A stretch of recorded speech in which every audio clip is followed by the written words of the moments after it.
Okay, so last night I performed for the first time ever at a club.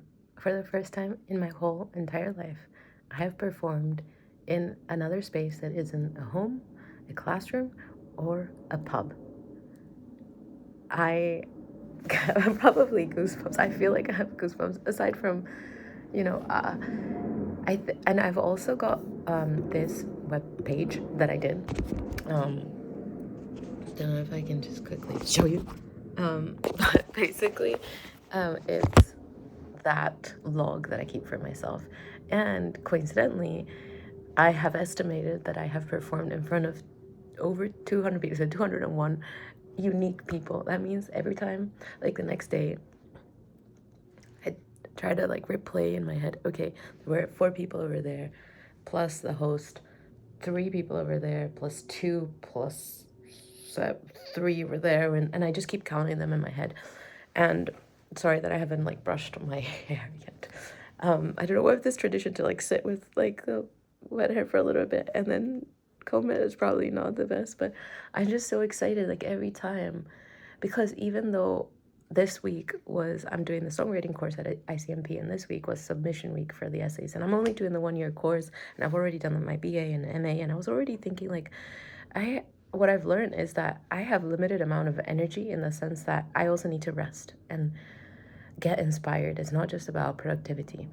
And I remember, because I've been to factories in my life. I've been to factories, and I used to think like, oh, I wish I was a machine that doesn't need rest. And that's so not true. Machines have downtimes. Machines have like cleaning times, fixing times. Everything has a sort of cycle. And I think one of the things that put me off from my specific type of ADHD medication was that I felt like I couldn't feel my body, like I was out of touch with my body. And I might completely change my mind about this in the future, because I used to think I can't post a video online about my ideas because I keep changing my mind. And then I realized other people did too. Like, in fact, there were like scientists and people developing theories that they were like, you know, I'm sorry, I was wrong. And you kind of take on people on that journey with you. And that's also extremely valid. So for me, like, because I had been on birth control since, probably 17, it kind of even was like not a cool thing, but like so many other, because I was in an all-female school, and so many of my friends were going on it. I was kind of like, that's what you just do. And I realized, like, I don't know how much about spirituality is true, but there were some people saying that, well, I did meet people that back when I was like 16, I think, we were we did a ceremony that, forgive me, I'm not very, I don't, my ignorance about it, we were going into a tipi, and then there was like the sort of fire and like drums anyway, and the point is that we were told that the people on their moon cycle, on their period, had to line up at the beginning of like the line of people that were gonna go in. And I was so embarrassed, because I came from this patriarchal kind of society where it was seen as bad or uncomfortable or dirty, or like, if you had your period. But, so I went to the back of the front of the line, if I may express. I was following their their their advice or their rules, and while still like being like, well, somebody could say that I'm on my period or not, because I'm just in this anyway.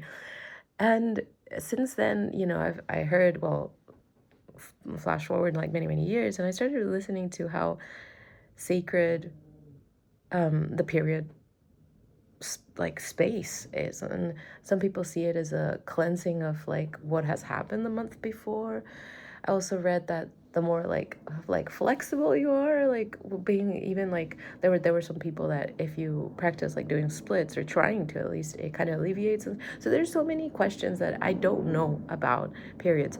But because I had been on birth control, I didn't even have a relationship with a period, because I didn't get it. And what made me a little bit sad is that there was this concept, and again, I might be wrong, these are just some like ideas that I had, but it was kind of like how, the male cycle, supposedly, from what I've been told and see, is like the 24 hours, right? Whereas female cycle is like a whole month. And I felt like being on birth control kind of made me feel, and birth control and ADHD made me feel like I'm like super productive, but removed from my body and myself. Not that the being on birth control is removing from yourself. I didn't mean that. I meant the ADHD one. Like, for instance, I remember one day I was like running to get to this like event because I suddenly had so much energy that I was like, I can do everything. I can live the 500 lives that I wanted to live in one and achieve everything, because I was like, let me test the limits. And boy, did I test the limits. Um, and I'm kind of still paying the price for it, but I feel like, yeah, it anyway. Um, and so I show up to this space and I'm like sweating because the medication, increases your heart rate, and I felt like, so I was constantly like feeling hot, but I was still getting sick, and it was just because I was driving with insane amounts of stress like all the time. And I think that was definitely deteriorating like my health. So I made the, well, it's not that I made the choice. Like, I was super happy with how productive I was being, but I wasn't being like critical, like losing my brain really to thinking like, okay, I can do these 500 things that I want to do. And I can do them well because I know that I put extreme amounts of effort into what I'm doing. But I wasn't critically choosing which one of those 500 things I wanted to do. So I felt empty and cheating myself, because that praise that I was getting, it was praise because I was doing what they wanted me to do. But I wasn't aligning with myself because I didn't even make that time. I didn't even know that I benefits of making the time for myself. So, meditation, journaling, therapy, songwriting are spaces to kind of like throw everything that's been happening inside onto a canvas to have more reflection. That's why I feel like I'm in a different space now. And before, with the ADHD medication, I could have not slept and I would take the pill and it was kind of like, boom, energized, ready for the day.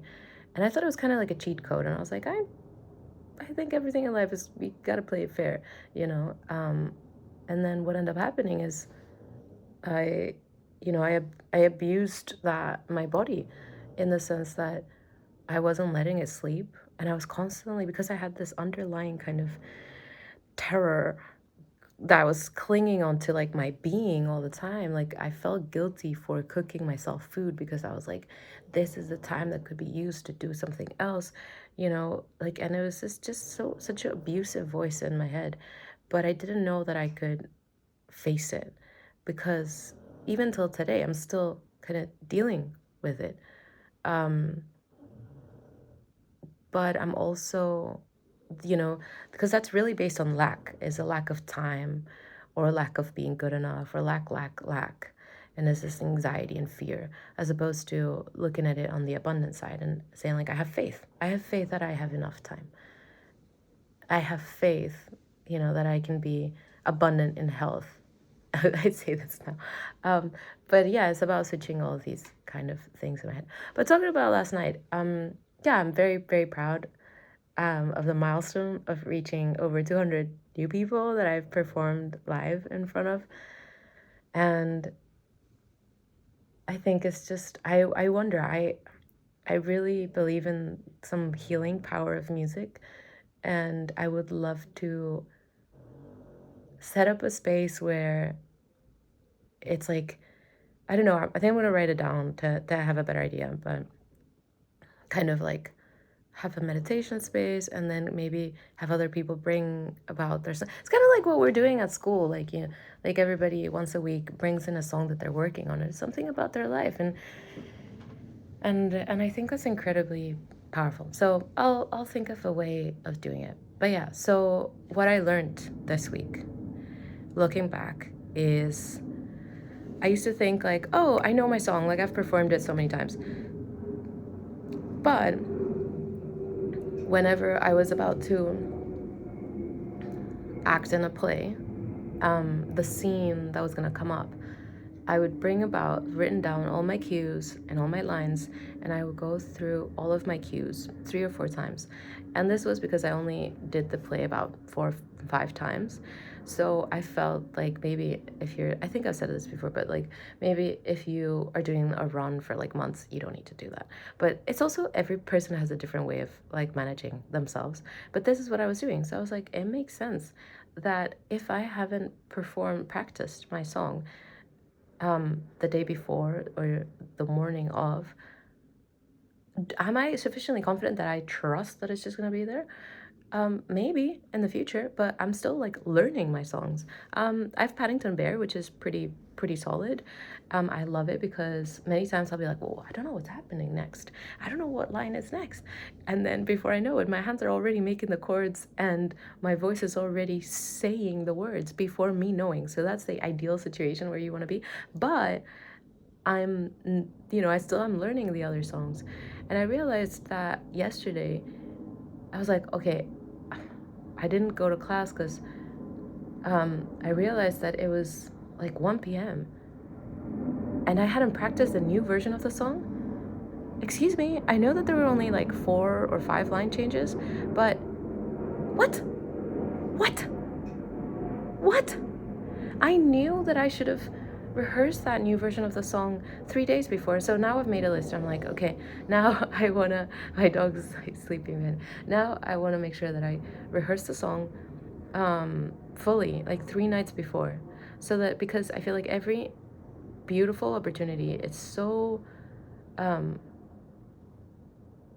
it's such a luxury to be able to sleep on something. I feel like it really integrates in my brain and my emotions and my being. I feel confident. I am confident because I have proof that I remember the song. Because there's so many times I see people that are gonna go and do speeches and they're like, yeah, I've written down the speech. I'm like, have you practiced it in front of people? Like I've got my setup with my microphone and I got an amplifier, and I understand that that's incredibly like privileged. Not what everybody can do, but what the metaphor that I'm trying to show is, I want to put myself, and I think anybody doing any sort of performance where you're in front of people, to try to put yourself in that situation as much as possible, because your voice, like I remember the first time I did an open mic, I was like, shoot, this is what my voice sounds like. And then this is what my voice sounds like via a microphone, via an amplifier, echoing in this specific venue with all these different people. How many new variables? At least I think 5 new variables.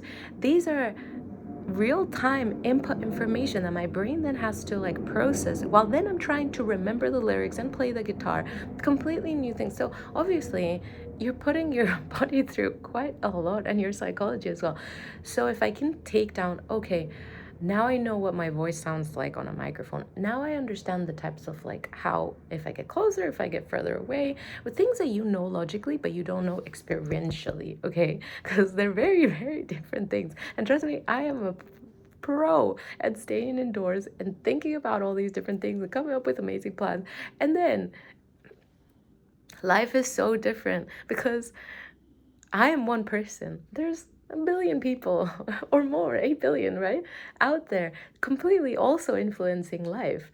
And there's the weather and so many other variables that I don't even know, especially doing open mics where I very much show up to spaces where I have never been before and I'm still performing. So just having a microphone and amplifier and rehearsing the song 3 nights before will allow me to put things that I can control, right? There's 2 spheres, things that I can control, things that I cannot control. And of course, anxiety is bred through focusing on things that we can't control, right? I hope that they like me. I hope that they find it entertaining. I hope they like songs. Who cares? In the sense, obviously, the performer does. I care. But what are things that I can control? And so I do my best to prep these so that these are kind of taken care of, because ultimately whatever they end up thinking about is so much a projection of who they are. I remember last night I met up with I was chatting with someone, I was congratulating someone because I really thought their music was amazing, their guitar playing was so beautiful. And that's another thing I love about going to open mics. It's so not about just about the opportunity to perform. It's about I'm learning so much from every single person performing, how they interact with the audience, how they set up, how they introduce themselves. It's just, yeah, a real luxury, I think, especially being here in London, where I'm thinking like these people, like, they have like music online. They're really professionals. Anyway, and this person very kindly said, I just have this feeling, that you have your job and then you're really trying to make this happen, but it's gonna happen for you. And I was like, okay, like, what happened with, what's going on in your life? And they pretty much told me that. And I was like, wow, yeah, we really project so much. I was like, dude, you haven't seen me perform, and you're making these assumptions about me because of that's who you are.